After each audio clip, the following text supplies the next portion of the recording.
तो वो एक चावल दाने वाला उपाय है। तो दोस्तों, इस रविवार के दिन आप लोगों को इस वाले उपाय को जरूर करना है। बहुत सारे लोग होंगे जिन लोगों ने इस उपाय को ना किया हो, मतलब पूरा साल निकल गया, उन्होंने किसी भी दिन इस एक चावल के दाने वाले उपाय को ना किया हो।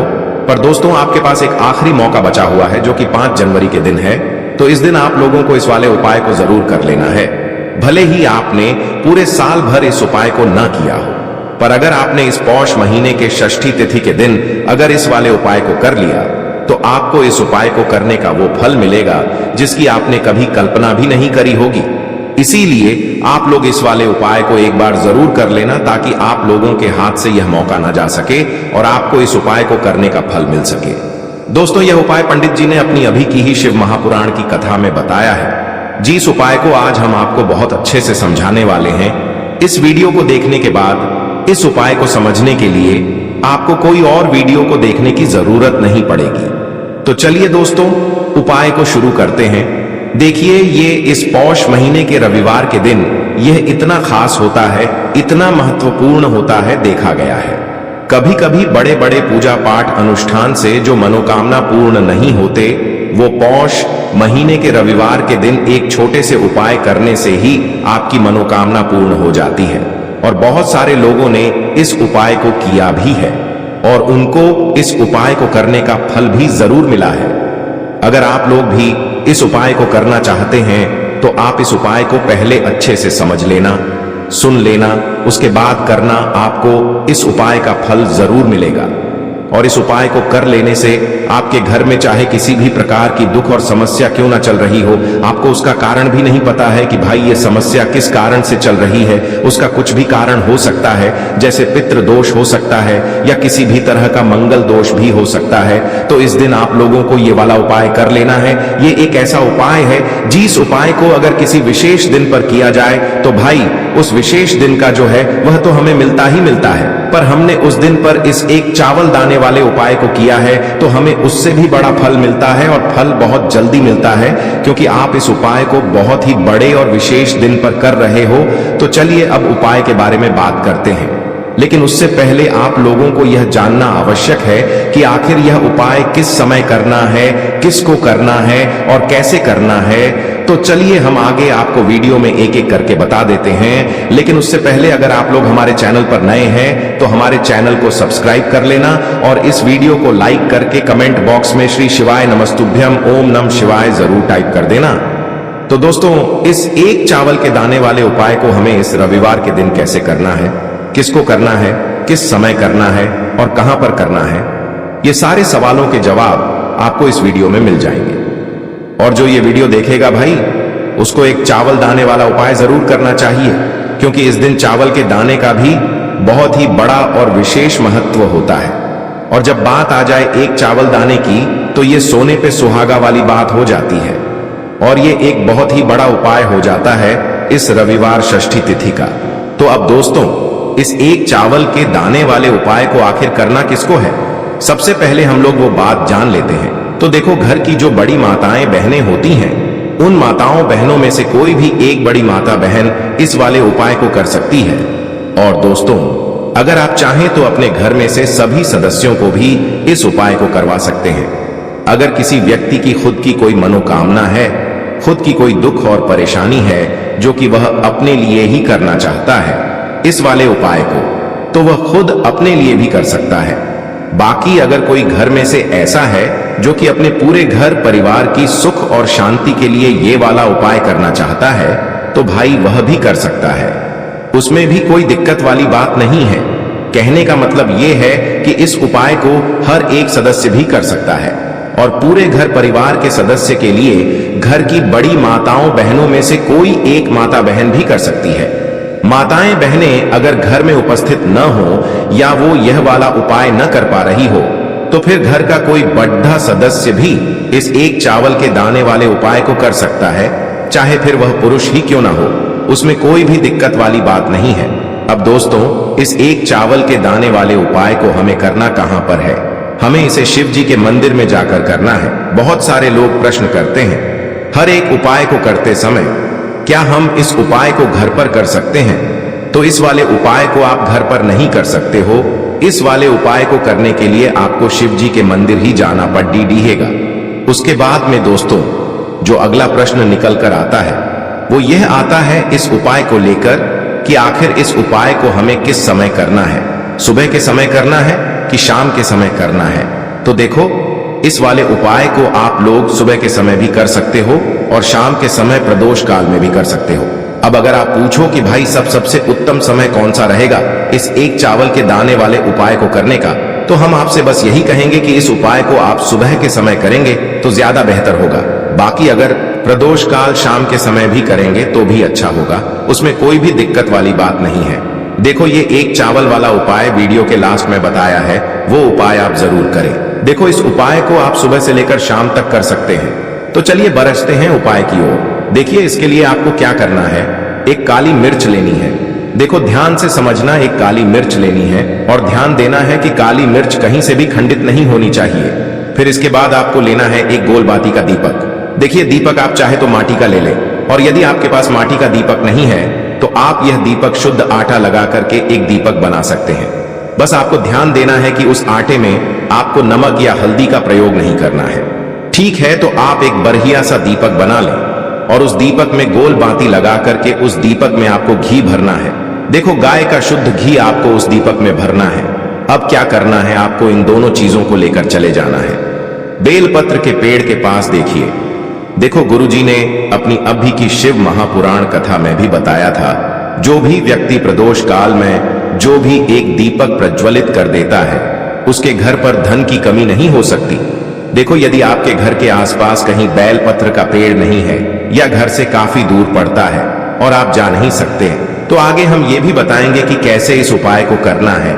अगर बेलपत्र वृक्ष ना हो तो देखो अब आपको प्रदोष काल में इन दोनों चीजों को लेकर चले जाए बेलपत्र के पेड़ के पास में। अब क्या करना है, सबसे पहले आपको उत्तर दिशा की ओर मुंह करके आपको खड़े हो जाना है और जो आप दीपक लेकर गए हैं उससे आपको बेलपत्र की जड़ में प्रज्वलित करना है। दीपक प्रज्वलित करने के बाद आपको एक काली मिर्च अपनी हथेली पर रखना है और बेलपत्र के पेड़ का आपको 5 बार परिक्रमा लगा लेना है। और यदि आप परिक्रमा बेलपत्र के पेड़ का नहीं लगा सकते हैं तो आपको दीपक को चारों ओर कुछ इस तरह से क्लॉकवाइज 5 बार घुमा देना है, मतलब आरती करना है। और घुमाने के बाद आपको उसी काली मिर्च को दीपक में डाल देना है और वहीं पर बैठकर हाथ जोड़ करके आंख बंद करके आपको जो भी आपके जीवन में समस्याएं हैं, घर से लक्ष्मी जी का निवास नहीं है, घर में लक्ष्मी जी प्रवेश नहीं कर रही है और भी जीवन में जो भी समस्याएं हैं तो उस समय आपको विनती करनी है। ठीक है, अब इसके बाद यदि आपके घर के आसपास कहीं बेलपत्री का पेड़ नहीं है तो आपको इन सब चीजों को लेकर चले जाना है शंकर जी के मंदिर में और शिव जी के मंदिर पहुंचकर आपको क्या करना है, आपको इसी एक दीपक को आपको शंकर जी के मंदिर की जो चौखट होती है ना, वहां पर आपको इस दीपक को जलाना है और दीपक जलाते समय आपका मुख उत्तर दिशा की ओर होना चाहिए। दीपक जलाने के बाद आपको क्या करना है, एक काली मिर्च अपनी हथेली पर रखना है और आपके जीवन में जो भी समस्याएं हैं, चाहे वो समस्या परिवार को लेकर हो या फिर धन को लेकर हो, वो अपनी वह समस्या बोलनी है और बोलने के बाद आप उसी काली मिर्च को दीपक में डाल देना है और आपकी कामना पूर्ण हो जाए, घर में लक्ष्मी जी का निवास हो, ऐसी कामना आपको कर लेनी है। देखिए शंकर जी की मंदिर की जो चौखट होती है ना, उसमें 33 कोटि देवी देवता निवास करते हैं। यदि आप वहां पर दीपक जलाते हैं तो इससे भगवान शिव तो प्रसन्न होते ही है, साथ ही आपको 33 कोटि देवी देवताओं का आशीर्वाद प्राप्त होता है और वह सभी प्रसन्न होते हैं जिनकी आशीर्वाद से आपकी कामना 100% पूरी होती है। तो आप ये उपाय जरूर करिएगा, आप बहुत ही छोटा सा उपाय है करके देखिएगा। देखिए अब हम जान लेते हैं गुरु जी द्वारा बताए गए दूसरे उपाय के बारे में। इस उपाय के लिए आपको मात्र 2 लौंग लेनी होगी, यानी कि आपको लौंग का जोड़ा लेना है। 2 फूल वाली आपको लौंग लेनी है। लौंग का जोड़ा कहीं से भी खंडित नहीं होना चाहिए, इस बात का ध्यान रखें। इसी के साथ में आपको लेना होगा लाल चंदन का पाउडर। देखिए यदि आपके पास लाल चंदन की लकड़ी है तो उसे घिसकर भी आप चंदन के रूप में प्रयोग कर सकते हैं। यदि पाउडर है तो उसका भी आप अपने उपाय के लिए प्रयोग कर सकते हैं। देखिए चंदन जो है वो तेज का प्रतीक माना गया है और साथ ही साथ जीवन के अंधकार को दूर करने का प्रतीक माना गया है। अब इसी के साथ में आपको मात्र एक तांबे के पात्र के अंदर शुद्ध जल लेना होगा अपने घर से। अब दोस्तों, ये तीनों सामग्री लेकर के सीधे आपको पहुंच जाना होगा भगवान शिव के मंदिर में। देखिए, इसी के साथ में आपको एक गोल बाती का दीपक भी लेना होगा। दीपक आप मिट्टी का भी ले सकते हैं, शुद्ध घाटा मढ़कर उसका भी तैयार कर सकते हैं। और दीपक में आपको शुद्ध घी का प्रयोग करना है। लेकिन जैसे ही आप इन सभी सामग्रियों को मंदिर में लेकर के पहुंचेंगे, मंदिर में जैसे ही आप चौखट के वहां पर पहुंचेंगे तो मंदिर की चौखट के सीधे तरफ आप जो अपने साथ एक गोल बाती का दीपक लेकर के आए हैं, उसे आपको सबसे पहले तो प्रज्वलित कर देना है। यानी कि जैसे ही आप मंदिर की चौखट के वहां पर प्रवेश करते हैं तो उसके सीधे तरफ आपको ये गोल बाती का दीपक प्रज्वलित कर देना है। अब देखिए, जैसे ही आप यह दीपक प्रज्वलित करेंगे तो आपकी जो भी मनोकामना है उससे आपको बोल देना है। आप इस दीपक को इस प्रकार से प्रज्वलित करने के बाद इन सभी सामग्रियों को आपको शिवलिंग के पास में लेकर पहुंच जाना है। अब देखिए दोस्तों, आपके पास जो एक तांबे के पात्र के अंदर शुद्ध जल है, उसमें से आपको केवल आधा लोटा जल ही भगवान शिव के शिवलिंग पर अर्पित करना है। आधा लोटा जल आपको उसी पत्र के अंदर बचा लेना है। अब दोस्तों, आपके पास जो 2 लौंग हैं, यानी कि लोग का जोड़ा है, उससे आपको अपना नाम और अपने गोत्र को बोलते हुए आपकी जो भी समस्या चल रही है, आपके जीवन में जो भी परेशानी उत्पन्न हो रही है, उन्हें आपको बोल देना है। और ये जो लौंग का जोड़ा है, इसे आपको भगवान शिव के शिवलिंग पर अर्पित कर देना है। जैसे आप ये 2 लौंग शिवलिंग पर चढ़ाएंगे तो अपना हाथ जो है वहां पर आपको रखना है और महादेव से आपको प्रार्थना करनी है कि मेरे जीवन की ये जो परेशानियां हैं, ये सभी दूर हो जाएं। यानी कि आपके जीवन में धन की संबंधित परेशानी चल रही है, कर्ज की समस्या चल रही है, बच्चों का पढ़ाई लिखाई में मन नहीं लग पा रहा है, घर के जो आर्थिक संकट है वह सभी दूर हो, व्यापार आपका ढंग से नहीं चल पा रहा है, घर में रोग की स्थिति बनी हुई है, यानी कि जिस भी प्रकार की आपकी समस्याएं हैं उसे आपको महादेव से बोल देना है और महादेव से इन सभी समस्याओं को दूर करने के लिए आपको प्रार्थना कर लेनी है। अब देखिए दोस्तों, आपने जो 2 लौंग शिवलिंग पर समर्पित की थी, उससे आपको वहां से उठा लेना है और इन दोनों लौंग को आपको शिवलिंग से उठा करके सीधे उससे जल के पात्र के अंदर डाल देना है। यानी कि अपने आधा लोटा जल और बचाया हुआ था, उसी के अंदर आपको ये 2 लौंग डाल देनी है। और साथ में आप जो लाल चंदन लेकर के आए थे, उस लाल चंदन को भी आपको उसी पात्र के अंदर डाल देना है। यानी कि आधा लोटा जल और बचा हुआ है तो उसी आधे लोटे जल के अंदर आपको ये लाल चंदन भी डाल देना है। अब देखिए, इस आधे लोटे जल में है जिसमें अपने 2 लौंग डाली है, लाल चंदन डाला है, उसे सीधे लेकर के आपको पहुंचना है बेलपत्र के वृक्ष के वहां पर। देखिए, बेलपत्र का वृक्ष यदि आपके घर पर है तो वहां पर आपको आ जाना है। आपके घर के आसपास कहीं भी है तो वहां पर आपको पहुंच जाना है। और उसके बाद आपका जो मुख है वह उत्तर दिशा की ओर होना चाहिए। और उसके बाद आपको अपना नाम और अपनी गोत्र को बोलना है और पुनः अपने जो भी परेशानियां शिवलिंग के पास में बोली थी, उन्हें आपको वापस से बेलपत्र के वहां पर भी बोल देनी है। और ये जो आधा लोटा जल और है, इससे आपको पूरा बेलपत्र के वृक्ष की जड़ में श्री शिवाय नमस्तुभ्यं इस मंत्र का जाप करते हुए समर्पित कर देना है। तो बस इतना सा उपाय आपको करना है। जो भी आपकी परेशानी है, समस्या है, उससे महादेव निश्चित ही दूर करेंगे। अब दोस्तों, हम जान लेते हैं तीसरे चमत्कारी और विशेष उपाय के बारे में। देखिए, ये उपाय बहुत ही चमत्कारी है क्योंकि इस उपाय से आपके जिम्मे तेज की वृद्धि होगी। यानी कि जीवन से जितना भी अंधकार ही वो सभी दूर होगा। तो इस उपाय के लिए आपको मात्र एक गुड़ का टुकड़ा लेना है। गुड़ का टुकड़ा आपके जीवन में तेज की वृद्धि करता है और साथ ही साथ आपके जीवन से जो अंधकार है उसे दूर करता है। इसी के साथ मैं आपको एक चावल दाना यानी कि अक्षत का दाना लेना है। ये चावल का दाना आपके जीवन में सुख शांति को लेकर के आता है। आपके जीवन में धन की जितनी भी परेशानियां हैं उन्हें समाप्त करता है। इसी के साथ मैं आपको मात्र एक हरा मूंग लेना है। हरा मूंग जो है वह बुध ग्रह को प्रसन्न करता है। देखिए, हरे मूंग का उपाय करने से बुध ग्रह मजबूत होता है और बुध ग्रह के मजबूत होने से बुद्धि, ज्ञान और विवेक की प्राप्ति होती है। तो ये तीनों ही सामग्री आपको एक एक लेनी है, यानी कि एक गुड़ का टुकड़ा, एक चावल का दाना, एक हरा मूंग आपको लेना है।